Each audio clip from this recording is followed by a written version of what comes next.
बच्चों, इसके पूर्व पंक्तियों में आपने पढ़ा कि अचानक एक हंस आकाश से नीचे की ओर घायल होकर गिरा। उसके पंखों में तीखा बाण लग गया था।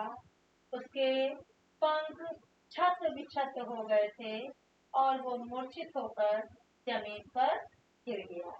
अब आगे पंक्तियों का भावार्थ सुनिए। मैं पंक्तियां पढ़ती हूँ और उन पंक्तियों का भावार्थ बताती हूँ। चौंक उन्होंने उसे उठाया, नया जन्म सा उसने पाया। इतने में आखेटक आया, लक्ष्य सिद्धि का मानी। लक्ष्य सिद्धि का मानी, कोमल कठिन कहानी। कवि मैथिली शरण गुप्त जी कहते हैं कि राहुल अपनी माता से जब कहानी सुन रहा है और उसकी माता आगे उसको राजा के साथ क्या क्या हुआ उस बारे में माता यशोधरा राहुल को बताते हुए कह रही है। जब वो पक्षी घायल हुआ उसके उपरांत क्या हुआ वो उसकी माँ बताती है और राहुल ध्यान पूर्वक सुन रहा है कि वो इतनी दर्द भरी कहानी है, उसको कितने ध्यान पूर्वक सुन रहा है। माँ उससे कहती है कि चौंक उन्होंने उसे उठाया। जब वो हंस ऊपर से घायल बाण लगने के कारण घायल होकर गिरा तो तुम्हारे पिता ने उस घायल हंस को चौंक कर, जब सामने वो हंस उनके सम्मुख गिरा आकर, तो चौंक कर तुम्हारे पिता ने उसे तुरंत उठाया और अपनी गोद में उसे रख लिया। गोद में उसे रख लिया। नया जन्म सा उसने पाया। गोद में रखते ही उसके शरीर से उन्होंने उस बाण को निकाला।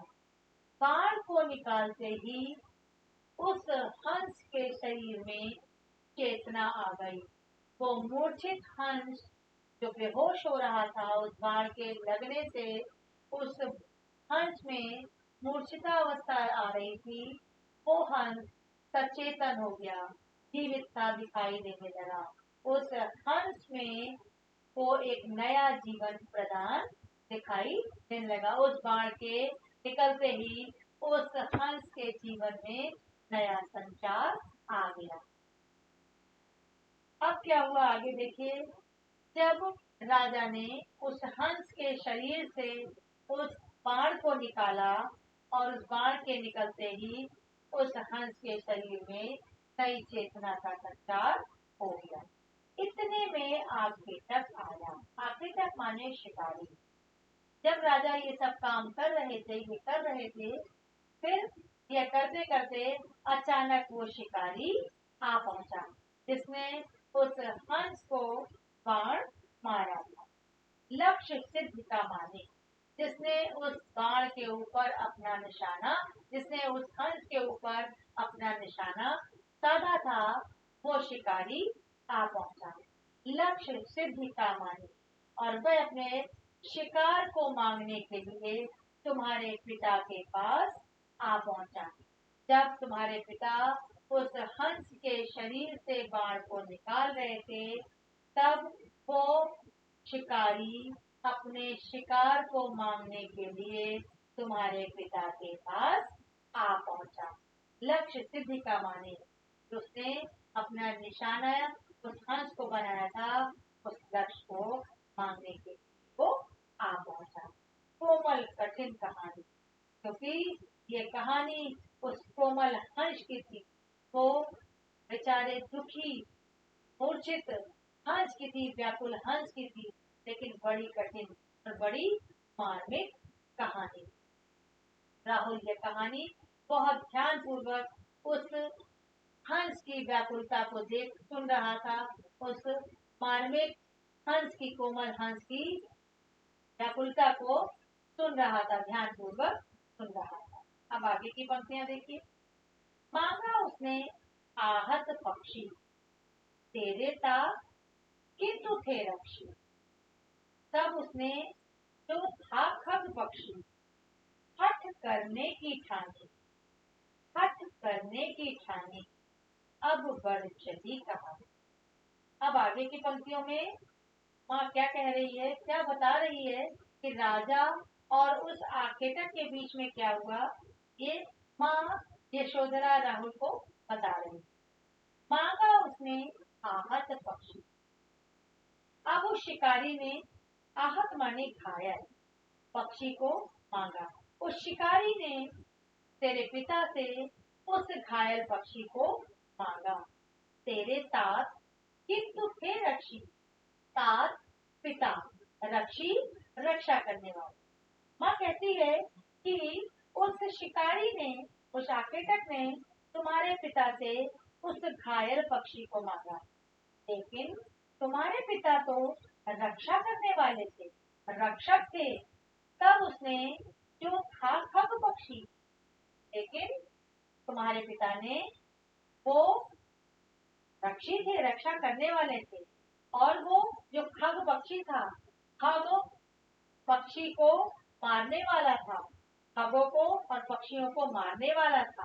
हठ करने की ठानी, उसने जिद करना शुरू कर दिया, लेकिन तुम्हारे पिता तो रक्षा करने वाले थे, उन्होंने उस पक्षी को देने से इनकार कर दिया, उस घायल पक्षी को देने से इनकार कर दिया। तब उस शिकारी ने, जिसने उस पक्षी को घायल किया था, हठ करने की ठानी, जिद करने की ठान ली। वो उससे बार बार उस घायल हंस को मांगने की जिद करने लगा, हठ करने की ठानी, और बार बार अपनी जिद पर अड़ने लगा, बार बार उससे वो घायल पक्षी, घायल हंस को मांगने की जिद करने लगा और अपनी जिद पर अड़ा रहा। अब बढ़ चली कहानी, और इस तरह दोनों लोग एक दूसरे को अपनी अपनी बात कहकर समझाने लगे, एक दूसरे को अपनी अपनी बात कहने लगे, लेकिन एक दूसरे की बात दोनों लोग सुनने के लिए राजी नहीं थे।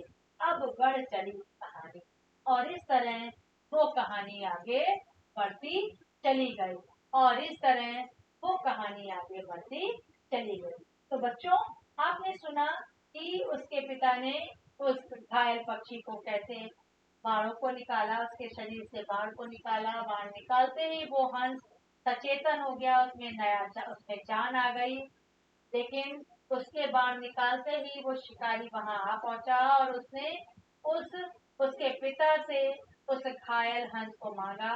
उसके पिता तो रक्षा करने वाले थे, उन्होंने उसे देने से इनकार कर दिया, और वो शिकारी अपने जिद पर अड़ा रहा और उसके पिता अपनी जिद पर अड़े रहे। उन दोनों में बहुत देर तक बहस हुई, दोनों ने एक दूसरे की बात को स्वीकार करने से मना कर दिया।